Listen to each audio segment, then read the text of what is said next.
Welcome back to another episode of the Canadian Real Estate Investor Podcast. This is Nick Hill, and you have, as always, Daniel Foch. But it's not just the two of us today. We are joined by, I don't even know where to start here, like huge podcast sensation, recent published author, speaker, been on TV. Jessica Moorhouse, what can you not do? I don't know. I mean, actually, a lot. The list of what I can't do is a lot. Okay, well, Can't that's a really different podcast. run. Where do you want to start? Let's start with what you can do, because you can do a lot of things very well. Why don't you tell us and tell our audience here a little bit about yourself? Obviously, our audience are podcast listeners. You've got a Mhm. podcast for over 4 million downloads. So tell us about the podcast, the book, what you've been up to. I have the More Money podcast, which I started back in 2015. So this is the year of the 10-year anniversary, Wow, congratulations. it's like that's exciting, but I'm like, what happened over 10 years? How am I still doing this 10 years later? If you asked me starting a podcast on kind of a whim on top of my day job in marketing, that I'd still be doing that I would have been like, no way. But honestly, it's been the biggest blessing in my life. It's been so rewarding being able to talk to amazing people like you, because you were on my podcast, and ask them all of my questions. So that's one element. I've got a YouTube channel now, so that's more kind of instructional, how-to kind of stuff. I'm on social media trying to give you little bite-sized pieces of things, do public speaking. And of course, the most exciting thing that I've been working on the past 2 years is finally coming up with my first book called Everything But Money, The Hidden Barriers Between You and Financial Freedom, which is a bit of a departure kind of from the typical content I create, which is more, how do we improve your financial life? This is more, well, yes, this is how to improve your financial life, but going a little bit deeper, a little bit more personal introspection. Let's talk about the behaviors and psychology of money and trauma and societal injustice and all these things that could be external or internal that are holding you back from maybe getting to the financial place that you want to be, when it's not just a matter of dollars and cents. Yeah, I love it. Sorry, Dan, I just want to go all the way back and rewind to that pivotal moment in your life 10 years ago. We obviously, this podcast has changed our lives. Yeah. We get asked numerous times a week, if not monthly, should I start a podcast for people in the real estate space? What prompted you? Like, how and why did you start a podcast? Because 10 years ago, must have been like you and Joe Rogan doing it, and that was it, right? I mean, He like, was around. He was it's around. still, yeah, it's still such That was a like different podcast back then too, let me tell I you. I bet. So tell us Goodness. about that first little bit, because I think one of the Yeah. things that, and we're going to get more into real estate and financials and everything, but I think one of the things that a lot of people struggle with is just that consistency, right? I mean, Dan and Yeah. I are three and a bit years into this. We had one before, but let's say we're 3 years into, you are 10 years in. How did you get to that first 6 months, that first 2 years, Mhm. and have the vigor to keep going? And if you really want to go back, I actually started out as a blogger in 2011. So I've been doing this a long The time. veteran in the game. Oh man, when I talk to like younger people who just have like a TikTok, and I'm like, oh man, I sound ancient when I'm like, I used to be a blogger, and they're like, Yeah, I what's used a to blog? write stuff It's a down. blog, yeah. People What's a would blog? read it. I'm like, oh gosh, yeah, it's been an evolution for sure, just to see, where I started, and things that used to exist and don't. Remember Periscope? I don't think anyone remembers. Yeah. Anyways, there's social media Yep. platforms that don't even exist anymore that I remember using. So for me, how it honestly all started, I'm just going to go way back. So my background is not, it did not start in finance. So where I'm at right now is still kind of like, that's kind of wild that this is where we are today as a financial educator. But I actually went to film school. So I have always wanted to be an artiste, and I want to like make documentaries and be an editor and win an Oscar and do all that kind of stuff. And I grew up in Vancouver, and I was full in until honestly I graduated in 2009, and it was impossible to find any kind of work, and I had a student loan to pay, and I honestly just did not realize the reality of being an adult. And all right, there you go, you've got to do it all on your own. And so that kind of freaked me out, and I honestly quickly realized the film industry is not where I want to be. It's not the industry for me. And so I pivoted, started working sales and marketing for a couple newspapers, which don't really exist. Actually, they don't exist anymore. The one I worked for 3 years, which was such a wonderful job, went bankrupt during COVID. So sad. And during that time, though, I wanted to educate myself about finance because I didn't have any money and I was broke and I wanted to figure out how do I live on this really tiny salary. And I was actually working 2 jobs at the time. And so I stumbled upon personal finance blogs, real people talking about real money who are my age, earning similar incomes and how they were budgeting. And I'm like, this is so helpful. This is so amazing. And then on top of it, reading all the typical financial books, Wealthy Barber, all that kind of stuff. And I was just hooked. I thought it was so fascinating. And then also there was an opportunity for a creative outlet of, oh, I can start writing again because I really missed having that purpose, that kind of reason to create. And so I did that on top of my day job, I guess from 2011 to 2017 when I finally quit my full-time job and then made this my permanent gig, and I'm still doing it 8 years later, which is really exciting. But to answer your earlier question, should someone, if they have the idea of starting a podcast, should they do it? Absolutely, because I had that thought in 2015. I thought I was late to the party because I know most people like, oh no, that was the early days of podcasting. It wasn't. There were earlier days when it was literally like a live journal recording people would have, where they just go for a walk and then record themselves and put it on their podcast. This is back in like the mid 1940s or something. The mid 1940s.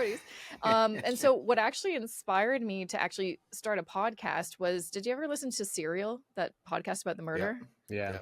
That changed everything because I'd never really listened to podcasts before that. And even though my podcast is nothing like that at all, it was so cool how invested I was and how other people were invested. I'm like, interesting. And so I started looking at other podcasts that exist and see what kind of format I wanted to do. I knew more US based podcasts in the personal finance space. There really weren't a ton. I'd say there was 3 of them in Canada that I don't think exist anymore. And so I'm like, well, why not me? Why not? What's the worst that could happen? And also very lucky my husband is a sound engineer. So he was able to hook me up with all the equipment. And this is how you record something, because otherwise I would not know how to record anything. And so thank God for him. And also he did the majority of my editing for like 4 or 5 years for free. God bless him. What a good guy. I know. He just would not. I told him, like, I will pay you. He's like, it's a weird tip for you to pay. So please don't do that. I hire someone now. But yeah, so it was a decision I made that I'm like, should I do this? I'm like, what's the worst that can happen? If it sucks, then I'll turn it off. I'll end it. But I kept on there's just always someone interesting to talk to. And even though it's a lot of work, how, a lot of work a podcast can be, it's so rewarding being able to talk to interesting people, especially people that you would not normally have access to. And I'd say, honestly, looking at some of the earlier, I've just been like doing some updates of some of my podcast shown as I moved over to a different network. And it's interesting, some of the guests that I have for the first few years, like, oh, those were just all the people I knew. Yeah. And then there's a shift on, ooh, this person's actually pretty notable. This is an author. And now, I mean, some of the people get on my podcast, I'm like, if I didn't have this podcast, I'd never be able to talk to them. Yeah. For sure. I think that's one of it opens so many doors. That's probably one of the things that I enjoy most about. I mean, we've been fortunate enough to meet some amazing people through this, and I can only imagine with a platform that's as established as yours, how many cool folks that you've been meeting through it. You mentioned in your intro, the psychology of money and the way that I guess the people think about their own personal finances. And I think one of the biggest things around that in Canada and very much in the Western world, and when we frame it around the housing crisis that's going on right now, is home ownership and the way that people think about home ownership. What are your thoughts on home ownership and the big question of renting versus buying and whether or not your home is an investment? Yeah. So yeah, that made me think of a couple of things. So I'll answer your initial question and then I'll kind of link it back to some of the topics I talk about in my book about how we need to learn to let go of some of the lessons we learned as kids. Because I think that's maybe I'll start there because it's fascinating. A lot of us have these preconceived notions about whether renting versus owning, one is better than the other. based off of what we were taught, maybe directly or indirectly from our caregivers. And so a lot of us were probably taught renting is throwing your money away. I definitely learned that kind of from my parent. They were always into home ownership. They rented when we were really young. Then as soon as they could afford something, they bought, and they've always been homeowners. And same with my in-laws. They're about like 10 years older than my parents, and they're very much home ownership. Renting is a bad thing, and that's from their perspective, that their lived experience. For whatever reason, renting at the time was more risky or more expensive. But that's one of the things that I had to let go of, especially in my 20s. I rented throughout my 20s. I didn't buy my first home until 30. And I held a lot of shame for that because of this idea I grew up with, that renting is bad and it's throwing your money away. You're paying someone else's mortgage. But that was literally the only way I could afford to live in downtown Vancouver, to live in downtown Toronto, was to rent.